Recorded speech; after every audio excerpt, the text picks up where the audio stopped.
আসসালামু আলাইকুম। এই যে এখানে আমরা যেগুলা দেখতে পাচ্ছি বাঁশগুলা হচ্ছে এখানে বাঁধা হচ্ছে।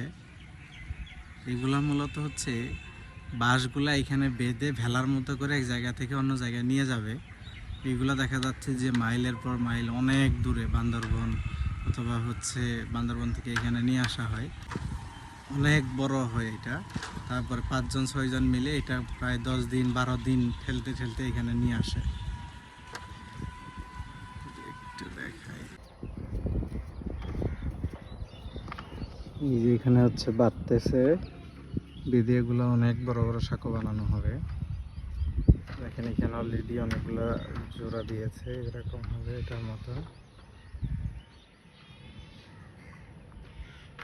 সুন্দর করে সাজিয়ে এখান থেকে বানানো হচ্ছে।